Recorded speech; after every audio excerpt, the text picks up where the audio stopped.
Welcome to TigerCast, the College and Career Readiness podcast where you'll learn useful tips that'll help you plan for your future. Today we're joined with our special guest, Retired Sergeant First Class Banks. Before we start our interview, remember to take control of your future by joining the California Army National Guard to serve your community during local and state emergencies. You'll learn marketable skills, earn a paycheck, and get money for school. Contact Sergeant Aquino today at 916-233-7615. So hi, how are you? Good, how are you? I'm good, thanks. So I'm just going to ask you a couple questions about your military career and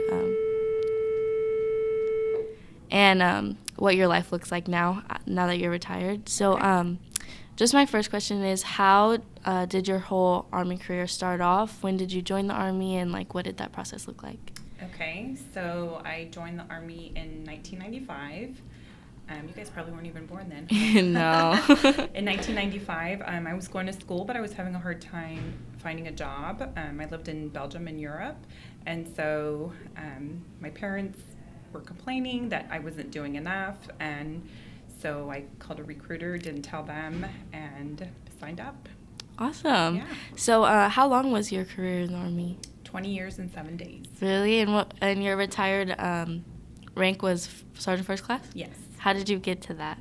In order to get promoted in the Army, there's a process. Most people come in as an E1, and you work your way up the chain, if you will. So E1 to E4 is based on if you're just doing the right thing.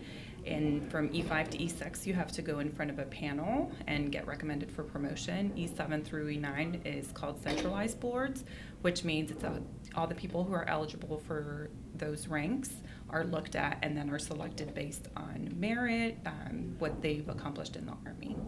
Cool, that's super awesome. And then could you just give us a little summary of what your MOS is and if you were ever deployed? Sure. So my MOS was a 68 Whiskey, which is a combat medic. So I did my training at Fort Sam, Houston. In order to be a medic, you have to be an EMT, so you take the National Registry. So if you were to just, do your 4 years and get out, at least you have skills to fall back on. I was deployed. I deployed to Bosnia, Afghanistan, and Iraq. Cool. So I just had another question too. How come you chose to enlist instead of going the officer route? So I wasn't ready to go to college. I didn't think I was ready emotionally, mentally, or any of that. And so in order to come in as an officer, you have to go to college. You have to get your degree and then come into college. So when I joined, I didn't think I would do 20 years, but I enlisted, and the benefits are great. Yeah. So. Did you ever consider being a warrant officer? So, excuse me, there's no warrant officer field for my MOS, and I was very comfortable in my MOS, and so I wasn't willing to essentially learn a whole new trade to become a warrant officer, which is what you do. If you become a warrant officer and they don't have it in your MOS, then you're learning something totally different, and warrant officers are expected to be the subject matter experts for whatever their job is. Mm-hmm. I know that a lot of people in the Army have multiple MOSs. Did you ever consider that route either? No, a lot of people who have multiple MOSs is because they enlisted into a job that they didn't realize what the job entailed, right? And so then they decide that they want to do something else. A lot of people actually reclass into the medical fields because the medical fields are transferable skills when you get out. So no, I never thought about changing my MOS. Cool. And then what did you have to get on the ASVAB to get that MOS? I don't remember. Really? It was a long time ago. Yeah. That test is super hard though, so good to see you. So what is your civilian job now? Is your MOS anything related to it? Yes. So while I was in, there was 100% tuition assistance was paid. And so I went to school. So even though I was in the Army, had a full-time job, had 2 kids, I still went to school. So I got my degree while I was still in. It's in healthcare management with a focus in healthcare administration. So right now I work for the Department of Healthcare Services, and I'm a manager. That's crazy. And going to school, did you utilize the GI Bill? No, because while you're on active duty, you have tuition assistance. And Cool. so you don't have to use your GI Bill. I actually transferred my GI Bill to my daughter, and so that's how she's going to school right now. Cool, that's super cool.